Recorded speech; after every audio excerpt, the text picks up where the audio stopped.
यही जज्बा रहा तो मुश्किलों का हल भी निकलेगा। यही जज्बा रहा तो मुश्किलों का हल भी निकलेगा। जमी बंजर हुई तो क्या, जमी बंजर हुई तो क्या, वहीं से जल भी निकलेगा। जमी बंजर हुई तो क्या, वहीं से जल भी निकलेगा।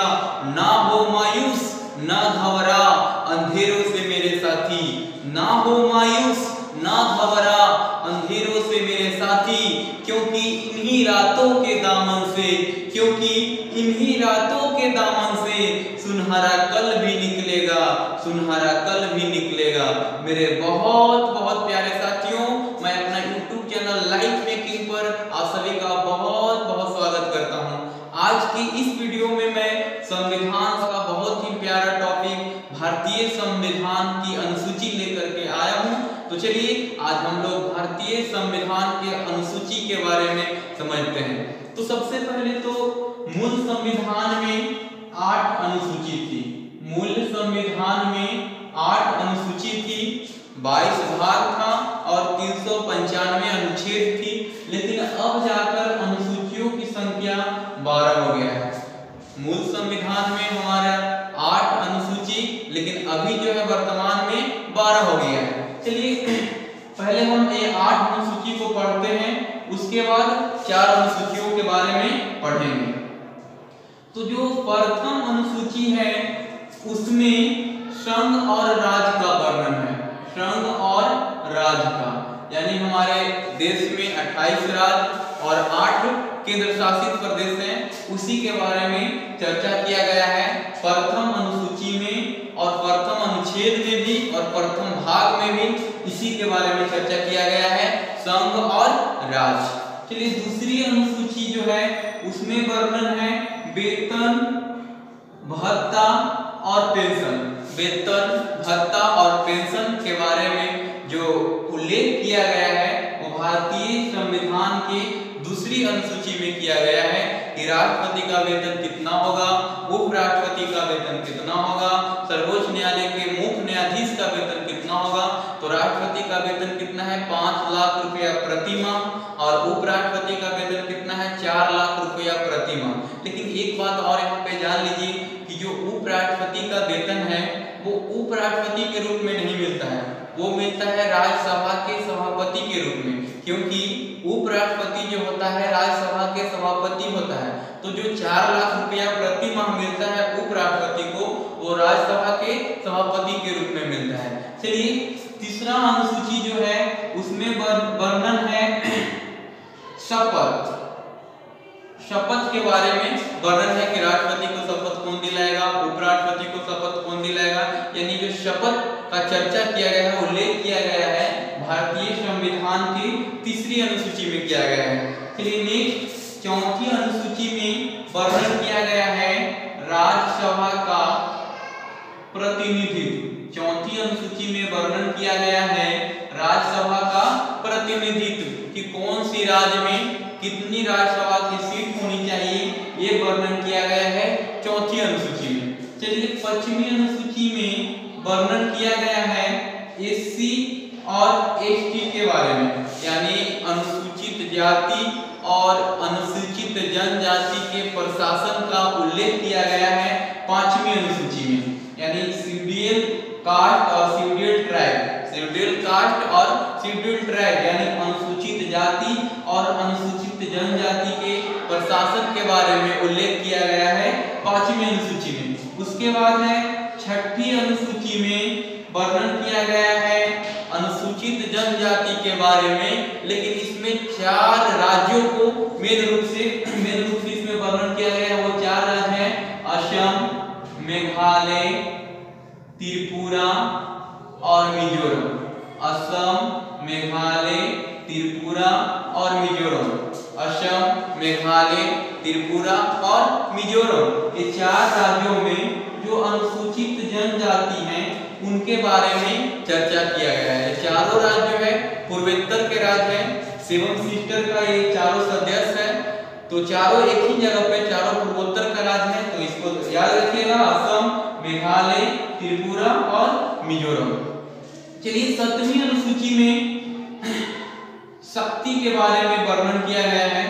केंद्र और राज्य का शक्ति का इसमें बंटवारा किया गया है कि केंद्र सरकार कौन सा विषय पर अपना कानून बनाएगा, राज्य सरकार कौन सा विषय पे अपना कानून बनाएगा। तो शक्ति के बंटवारा 7वीं अनुसूची में, जिसके तहत 3 सूची बनाया गया है, श्रम सूची, राज्य सूची और समवर्ती सूची। संघ सूची, राज्य सूची और समवर्ती सूची। तो संघ सूची में जो कानून बनाता है केंद्र सरकार बनाता है, और राज्य सूची में राज्य सरकार बनाता है, और समवर्ती सूची में केंद्र और राज्य दोनों मिलकर के बनाता है। तो चलिए, श्रम सूची में पहले 97 विषय था, अब हो गया है 100 विषय। राज्य सूची में पहले था 66 विषय और अब हो गया है 61। समवर्ती सूची में पहले था 47 विषय और अब हो गया है 52। तो ये भी ध्यान रखना है, ये भी क्वेश्चन यहाँ से पूछ सकता है कि संघ सूची में अभी वर्तमान में कितना विषय है, तो 100, और अभी राज्य सूची में कितना विषय है, तो 61। समवर्ती सूची में कितना है, तो 52। संघ सूची में कानून कौन बनाता है, तो केंद्र सरकार, राज्य सूची में राज्य सरकार, और समवर्ती सूची में केंद्र और राज्य दोनों मिलकर। चलिए, 8वीं अनुसूची में वर्णन है भाषा का। 8वीं अनुसूची में वर्णन है भाषा का। पहले भाषा 14 थी, अब हो गया है 22। पहले 14, अब हो गया है 22। पहले था 14, अब हो गया है 22। तो इसमें बढ़ाया गया, 3 बार बढ़ाया गया। फर्स्ट बार तो 1 अनुसूची को जोड़ा गया, उसके बाद 3 अनुसूची को जोड़ा गया, उसके बाद 4 अनुसूची को जोड़ा गया। 1 3 4, पहले 1 अनुसूची, उसके बाद 3 अनुसूची, उसके बाद 4 अनुसूची। अब जोड़ा गया किस तरीके से? सबसे पहले तो संविधान के 21वां संविधान संशोधन में इसको जोड़ा गया, सिंधी को 21वां संविधान संशोधन में जोड़ा गया सिंधी को, और उसके बाद 71वां संविधान संशोधन में जोड़ा गया 3 भाषा को, जिसको आप नमक से याद रख सकते हैं। नमक, न से हो गया नेपाली, म से हो गया मणिपुरी, और क से हो गया कोंकणी, यानी नेपाली, मणिपुरी और कोंकणी को जोड़ा गया 71वां संविधान संशोधन द्वारा, और सिंधी को जोड़ा गया 21वां संविधान संशोधन द्वारा। और अगर ये दोनों को आप जोड़ देते हैं 21 और 71, तो 52वां संविधान संशोधन द्वारा 4 भाषा को जोड़ा गया।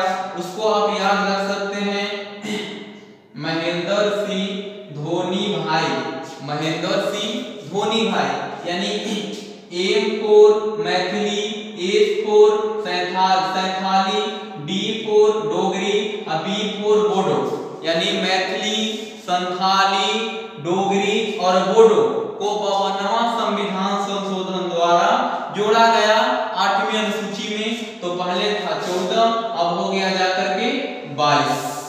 पहले कितना भाषा था? 14, अब हो गया है 22 भाषा।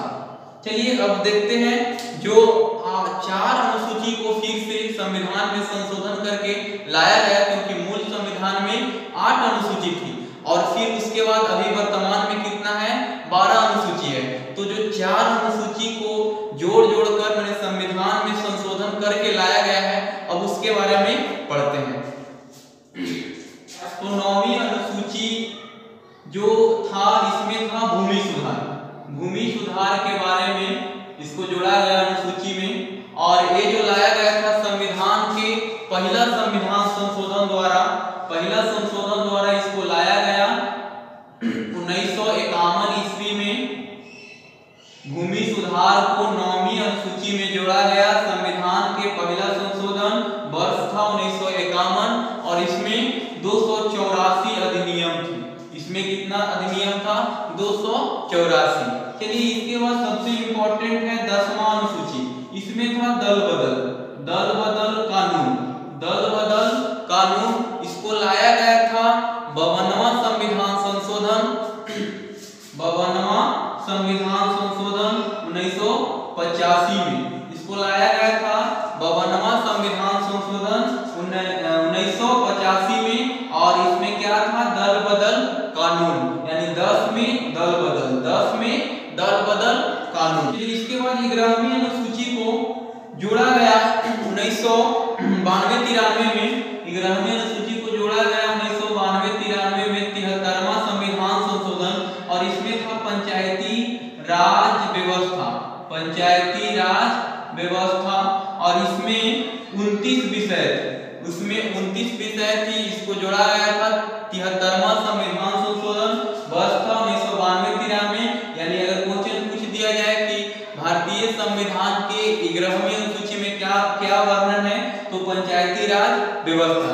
चलिए नेक्स्ट 12वीं अनुसूची, इसमें वर्णन है नगर शासन व्यवस्था, नगर शासन व्यवस्था, और इसको लाया गया था 74वां संविधान संशोधन, वर्ष था 1992-93, और इसमें जो था 18 विषय था, 18 विषय थे। तो पूछ सकता है कि संविधान, भारतीय संविधान की 12वीं अनुसूची में कितना विषय है, तो 18 विषय है, और 11वीं अनुसूची में कितना है, 29 विषय है।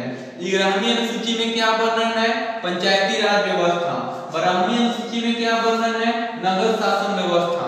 उसके बाद 10वीं अनुसूची में क्या वर्णन है, दल और बदल। 9वीं अनुसूची में क्या वर्णन है, भूमि सुधार। 9वीं अनुसूची को कब लाया गया, 1951 में संविधान के पहला संशोधन द्वारा। चलिए एक बार रिव्यू ले लेते हैं। चलिए, भारतीय संविधान के पहली अनुसूची में क्या था, संघ और राज्य। दूसरी अनुसूची में था वेतन और भत्ता। तीसरी अनुसूची में था शपथ। चौथी अनुसूची में था राज्यसभा। पश्चिमी अनुसूची में था एससी और एसटी, यानी अनुसूचित जाति और अनुसूचित जनजाति। छठी में था अनुसूचित जाति। 4 राज्यों के लिए कौन कौन, असम, मेघालय, त्रिपुरा और मिजोरम। 7वीं में था शक्ति का विभाजन, जिसके तहत 3 सूची था, संघ सूची, राज्य सूची और संवर्ती सूची। उसके बाद 8वीं अनुसूची में क्या था, भाषा। भाषा पहले कितना था, 14, अब कितना हो गया है, 22। चलिए 9वीं में क्या है, भूमि सुधार। 10वीं में क्या है, दल बदल। 11वीं में क्या है, पंचायती राज व्यवस्था, और 12वीं में क्या है, नगर शासन व्यवस्था। तो चलिए आज के लिए बस इतना ही, फिर मैं अगले वीडियो में मिलूंगा। तब तक के लिए नमस्कार, जय हिंद।